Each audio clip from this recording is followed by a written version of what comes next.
आप हजरात इस चैनल को ज़रूर सब्सक्राइब करें, लाइक और शेयर भी करें, घंटी बेल आइकन को दबा दें और इस चैनल को सब्सक्राइब करना ना भूलें। अल्लाह हाफिज़, फ़ी अमानिल्लाह। अस्सलामु अलैकुम वरहमतुल्लाहि वबरकातुहू।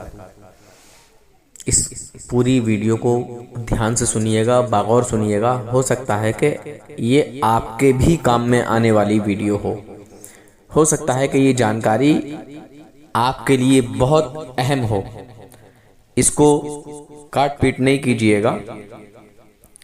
और इस टाइम जो दुनिया के हालात चल रहे हैं वो किस तरह के हैं,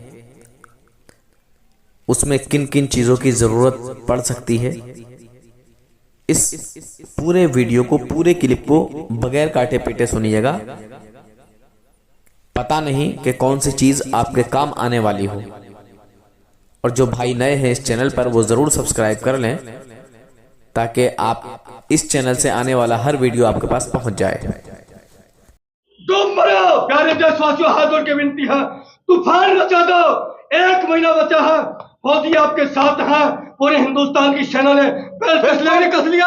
बेल्ट कसा हुआ है क्योंकि सीमा से हम आ चुके हैं। अब देश के जो स्वास्थ्य का ध्यान रखते हुए हम पूरे देश के अंदर जितने भी सैनिक हैं इसको पारदर्शिता से ईवीएम मशीन को हटाएंगे, बैलेट पेपर से इलेक्शन करवाएंगे।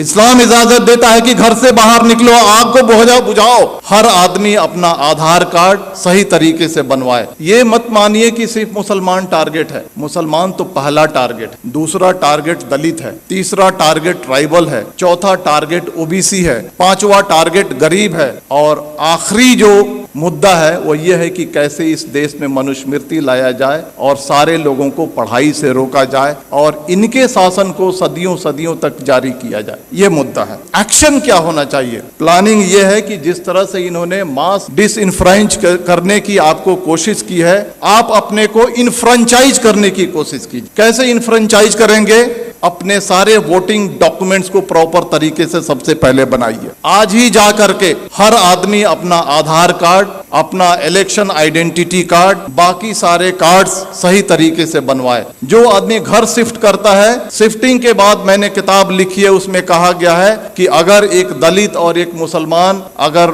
अपने घर को शिफ्ट करता है तो उसके नाम को डिलीट कर दिया जाता है। आप जहां पर जाते हैं नए तरीके से अपने नाम को ऐड कीजिए। आपके मेल को फीमेल लिखा जाता है, आपके फोटो को चेंज कर दिया जाता है। बीजेपी के लोग फॉर्म नंबर 7 के थ्रू आपके वोटर आइडेंटिटी कार्ड को चैलेंज करते हैं। बिना इंक्वायरी के इलेक्शन कमीशन आपके वोटर आइडेंटिटी कार्ड को खत्म कर देता है। आप सजग नहीं है। सबसे पहले आप सजग होइए। सबसे पहले अपने कार्ड्स बनाइए। कार्ड्स बनाने के बाद जो वोटर लिस्ट है उसको उठाइए और देखिए कि महमूद आलम अगर लिखा हुआ है तो उसका स्पेलिंग सही है क्या? हम मेल हैं तो मेल है क्या? फीमेल हैं तो फीमेल है क्या? हमारा फोटोग्राफ है क्या? इन सारी चीजों को इंश्योर कीजिए और इंश्योर करने के बाद आप यूनाइट होइए। और यूनाइट होने के बाद जिस तरह से इलेक्टोरिकली ये सरकार आपके सर पे बैठी है, उसी तरह से इलेक्टोरिकली इस सरकार को उठा के फेंक दीजिए। जिन लोगों ने कहा था माइनॉरिटीज, मुस्लिम्स, क्रिश्चियन, सिख, बौद्ध, जैन, पारसी 19.6% है, लगभग 20% है। दलित 16.5% है, कितना हो गया? 36.5%। ट्राइबल 8.5% है, कितना हो गया? 45% हो गया। अगर सेकुलर जो हमारे ओबीसी हैं और सेकुलर जो हमारे अपर कास्ट हैं, अगर इनको मिला दिया जाए तो हमारी तादाद 60 के ऊपर जाती है। और अगर हम चाह लें प्रॉपर तरीके से यूनाइट हो जाएं, प्रॉपर तरीके से अज़्म कर लें, प्रॉपर तरीके से साइलेंट रिवॉल्यूशन के लिए अगर हम तैयार हो जाएं तो इस सरकार को हम इलेक्टोरिकली उखाड़ फेंक सकते हैं। और इसके लिए आपको तैयार होने की जरूरत। तो मेरे कहने का मतलब है कि दोस्तों, ये जो सारी चीजें जो आपके सामने फैक्ट्स हो रही हैं, ये हिंसा नहीं है, ये मणिपुर नहीं है, ये कश्मीर नहीं है, ये यूसीसी नहीं है, ये सीएए नहीं है। ये एक ही है कि आपको मास स्केल पे कैसे डिसइंफ्रेंचाइज किया जाए, वोट देने के अधिकार से आपको कैसे वंचित किया जाए। इस बात को समझिए, अपने वोटिंग राइट्स को समझिए। आपकी इस देश में कदर व कीमत क्यों है? क्योंकि आप वोट देते हैं। जिस दिन आपके वोटिंग राइट को खत्म कर दिया जाएगा, आप कीड़े मकोड़े हो जाएंगे, चाहे वो कोई भी समाज हो, चाहे वो दलित समाज हो, ट्राइबल समाज हो या माइनॉरिटी का समाज हो। अपने राइट्स को समझिए, अपने डॉक्यूमेंट्स को बनाइए और आने वाले इलेक्शन में मैं कहना चाहता हूं कि वोट करना ये लगना चाहिए कि 100% दलितों ने, 100% मुसलमानों ने, 100% ट्राइबल ने वोट किया है। और अगर आने वाले इलेक्शन में अगर आप वोट नहीं करते हैं तो समझ जाइए कि आप अपने मजहब को धोखा दे रहे हैं, आप अपने देश को धोखा दे रहे हैं। अगर बाहर आग लगी हो और घर के अंदर अगर हम चैन से बैठते हैं, इस्लाम इसकी इजाजत नहीं देता है। देखिए, आपके सामने जो बातें हो रही हैं आज, इस चर्चा सत्र के दो पार्ट है। एक पार्ट है यूसीसी और दूसरा पार्ट है मॉब वायलेंस। हम दोनों को अलग अलग चर्चा करेंगे। पहला मैं कहना चाहता हूं, हम यूसीसी को हम लेते हैं। आज से 6 महीना 1 साल पहले आपने देखा होगा कि लव जिहाद और धर्मांतरण इस देश का सबसे पहला मुद्दा था। अलग अलग रियासतें अपने अपने रियासत में कानून बना रही थी। कर्नाटक की बीजेपी सरकार कानून अलग से बना रही है, मध्य प्रदेश की सरकार अलग से कानून बना रही है, हरियाणा की खट्टर सरकार अलग से कानून बना रही है, धामी सरकार अलग से कानून बना रही है, योगी सरकार अलग से कानून बना रही है। मैं आपको कहना चाहता हूं कि हिंदू, मुसलमान, सिख, ईसाई ये सारे राष्ट्रीय स्तर के मजहब हैं भारत में। अगर एक मजहब से धर्मांतरण करके अगर कोई दूसरे मजहब में जाता है, अगर सरकार को लगता है तो ये राष्ट्रीय समस्या होनी चाहिए, तो सरकार एक कानून बना करके इस समस्या को हल क्यों नहीं करती है? मल्टीपल स्टेट्स में मल्टीपल कानून क्यों बनते हैं? सरकार का मकसद है कि लव जिहाद और धर्मांतरण के जरिए जो हमारा जो सामाजिक स्पेस है उसको कम्युनलाइज किया जाए और जो इलेक्शन का जो माहौल है उसको पोलराइज किया जाए और पॉलिटिकल बेनिफिट उठाया जाए। तो बीजेपी का जो एजेंडा है, चाहे वो लव जिहाद हो, धर्मांतरण हो या 2014 से लेकर के आज तक के जो भी फंडामेंटल चेंजेज आए हैं, ये पॉलिटिकल प्रोजेक्ट है। पॉलिटिकल प्रोजेक्ट किस लिए है? To gain political benefit. उसी तरह से यूसीसी आ रहा है। अगर सरकार को लगता है कि यूसीसी आनी चाहिए और राष्ट्रीय समस्या है,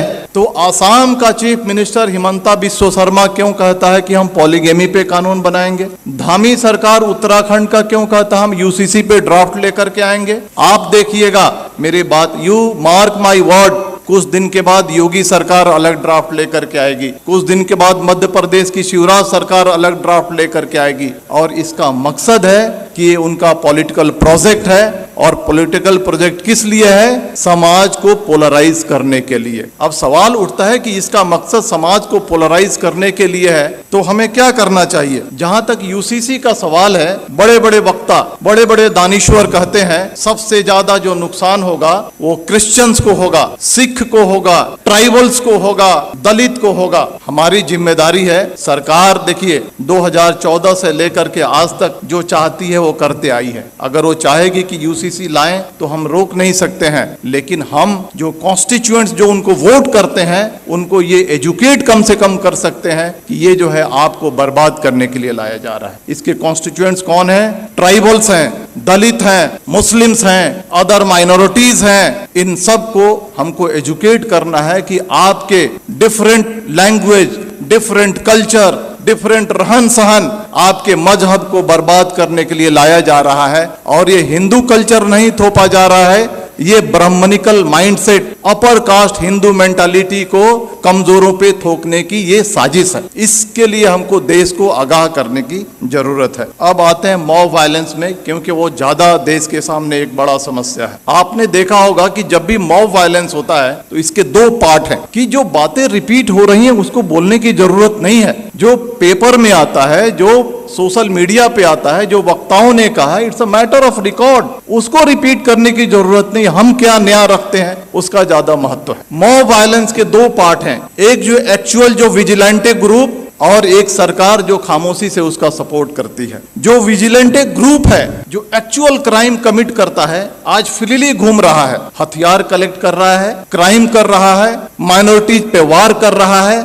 और उसको कोई छेड़ने वाला, कोई अरेस्ट करने वाला नहीं है। दूसरा जो पार्ट है आज की सरकार कितनी भी मॉब लिंचिंग हो जाए, मणिपुर हो जाए, नू हो जाए, पुन्हाना हो जाए, झिरका हो जाए, ट्रेन में फायरिंग हो जाए, दंगे हो जाए, सरकार जबान नहीं खोलने वाली है। सरकार चुप है, सरकार इज मेंटेनिंग साइलेंस। और साइलेंस को क्या कहा जाता है? साइलेंस को, खामोशी को रजामंदी कहा जाता है। सरकार वायलेंस को रजामंदी दे रही है। सरकार रजामंद है कि वायलेंस किया जाए। इसके दो पार्ट हैं, जो विजिलेंटे ग्रुप हैं और जो सरकार है, इनके मोटिव में फर्क है। जो विजिलेंटे ग्रुप है उनका मोटिव है कि हम जो कमजोर हैं उन पे हमला कर रहे हैं, उनको सबक सिखा रहे हैं, उनको तकलीफ में डाल रहे हैं और बहुत खुश हैं कि तारीख में इन्हें हमको सताया था। ये बात सही है या गलत, इसकी अलग चर्चा की विषय है, लेकिन इन्होंने हमें तारीख में हमको तकलीफ दी थी, आज हम इनको तकलीफ दे रहे हैं। वो खुश है, वो इलिटरेट, कम पढ़ा लिखा आदमी जो विजिलेंटे ग्रुप है खुश है। लेकिन जो सरकार, जो ऑर्गेनाइजेशन आरएसएस इस देश को चला रही है, उनका जो एजेंडा है वो एजेंडा बिल्कुल ही अलग है। वो एजेंडा है मास डिसइनफ्रेंचाइजमेंट की, यानी मास स्केल पे आपको वोट देने से वंचित किया जाए। इसको मैं समझाऊंगा, आप मुत्तफिक नहीं होंगे मेरी बातों से, लेकिन मैं समझाऊंगा। 19वीं सदी में सदर्न अमेरिका में gym crow system of mass disenfranchisement लागू किया गया था। कोर्ट ने भी इसकी इजाजत दी थी। यह क्या है कि छोटे मोटे क्राइम में आपको पनिशमेंट हो जाए, किसी तरह की आपने अनुशासनहीनता कर दी, किसी तरह से आपने अपने लाइफ को थोड़ा सा डेविएट कर लिया, इन सारे मुद्दों पे आपको वोट देने की राइट को छीन लिया जाएगा। This is the gym crow system of mass disenfranchisement. वही सिस्टम सरकार धीरे धीरे इस देश में लागू करना चाहती है। चाहे वो कश्मीर का मुद्दा हो, चाहे वो मणिपुर का मुद्दा हो, चाहे वो बुलडोजर का मुद्दा हो, चाहे वो CAA का मुद्दा हो, चाहे वो UCC का मुद्दा हो। ये 5 चीजें मैंने आपके सामने रखी हैं। ये पांचों जो मुद्दे हैं, these are basically hidden agenda of mass disenfranchisement। कैसे कश्मीर से 370 हटाया गया? मोटिव ये है, उद्देश्य ये है कि वहां के पॉपुलेशन को ऑल्टर किया जाए, डेमोग्राफी को ऑल्टर किया जाए। जो मुसलमान चीफ मिनिस्टर बनता है उसको हटा करके अपर कास्ट बनिया या ब्राह्मण या राजपूत वहां पे चीफ मिनिस्टर बैठाया जाए। मणिपुर का जो मामला है, मणिपुर के मामले को हद से ज्यादा तूल इसलिए दिया जा रहा है, सरकार खामोश है, कि वहां के डेमोग्राफी को चेंज किया जाए और वहां के जो लोग हैं जो वोट करते हैं उनको रोका जाए और बीजेपी के रास्ते को साफ किया जाए। बुलडोजर जो चलाया जाता है, बुलडोजर चलाने के बाद आपका घर खत्म हो जाता है, आपकी पहचान खत्म हो जाती है, आप अपना वोटर ID कार्ड नहीं बना सकते हैं, आप बहुत सारी चीजों से वंचित हो जाते हैं। आप ये जो बुलडोजर चलाया जा रहा है, it's a part of disenfranchisement. CAA जो आया था, आपने देखा ना कि NRC करेंगे, फिर CAA को लागू करेंगे।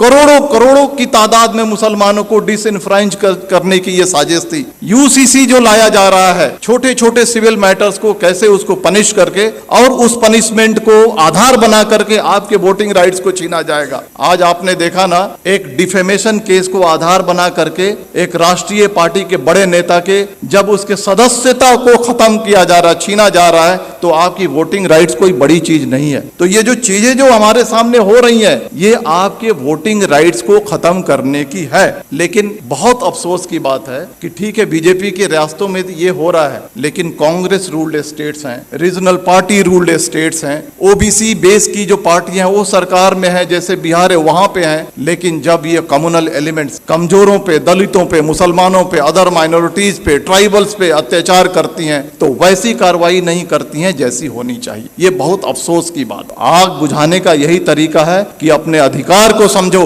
ये नहीं कि हम तफरीह पे निकल गए, ये नहीं कि हम बिहार के हैं तो हम बॉम्बे में हैं तो हम वोट नहीं करेंगे। 10-10 हजार रुपए खर्च करो, फ्लाइट से जाओ, 1 महीना की तनख्वाह को अपने खर्च करो, लेकिन जहां पे तुम्हारा वोट है वहां पर जाकर के 100% ऐसा रिकॉर्ड होना चाहिए, हिस्ट्री में ये बात आनी चाहिए कि आने वाले इलेक्शन में जितने जो कमजोर तबके थे भारत के, उन्होंने 100% वोटिंग की, और तभी जाकर के ये देश बचेगा। इतनी ही बात करके मैं अपनी बात खत्म करता हूं। धन्यवाद। जय भारत, जय Hind. Thank you very much. हम भारत में मुसलमानों की संख्या बढ़ने नहीं देंगे।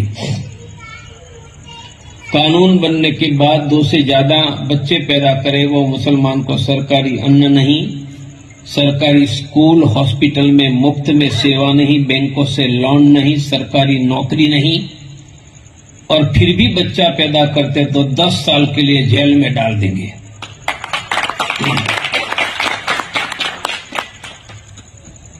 दूसरा, सरकार पर हिंदुओं का कंट्रोल करवाएंगे। कैसे? संविधान संशोधन करेंगे कि ये देश पे prime minister, chief minister, minister, DM, collector, SP, जज देश में हिंदू के अलावा किसी को बनने ही नहीं देंगे। सुना जनाब हजरात आपने ये पूरा क्लिप, पूरा वीडियो। उम्मीद करता हूँ कि शायद ये आपको पसंद आया होगा और हो सकता है कि आप में से कई भाइयों के लिए ये बहुत ज़रूरी हो, बहुत अहम हो, क्योंकि इसमें बहुत सारी ऐसी चीज़ें बताई गई जो हमें मालूम ही नहीं होता है और जो आजकल के हिंदुस्तान के या दुनिया भर के हालात चल रहे हैं बहुत ही ज़्यादा ख़तरनाक, बहुत ही ज़्यादा गंभीर हैं। तो इसलिए मैंने इसको ज़रूरी समझा कि मैं आप हजरात तक ये जानकारी पहुंचा दूं। खैर, अगर आपको कुछ समझ आया हो तो ज़रूर बताइएगा। क्या नाम है डॉक्टर साहब आपका? मोहम्मद फुरकान रज़ा। मोहम्मद फुरकान रज़ा साहब, माशाल्लाह। कहाँ से हैं? मैं डिस्ट्रिक्ट रामपुर। ये बालों की कंडीशन कब से छिदी हुई है? मिनिमम 2 से 3 साल हो गए। 2 से 3 साल, ठीक है। ये बालों की कंडीशन सुधरने में लगभग 3 महीने का वक्त लगेगा, इंतज़ार करेंगे? हाँ, इंशाल्लाह। ठीक। अस्सलाम वालेकुम सर। वालेकुम सलाम। सर, पहले से कैसी कंडीशन लग रही है अब आपको? हाँ, माशाल्लाह से पहले से 80% रिजल्ट है मुझे। जी जी जी, बेशक। 20% है, ये भी इंशाल्लाह ओलेजिम आ जाएगा, लेकिन इसमें थोड़ी नाइतलाली हो रही है ना। पहले जो जगह चौथाई सर की बहुत ज़्यादा छीदी छीदी थी, जी जी, वो इंशाल्लाह काफ़ी कवर हो गई। हाँ, अल्हम्दुलिल्लाह। बेशक।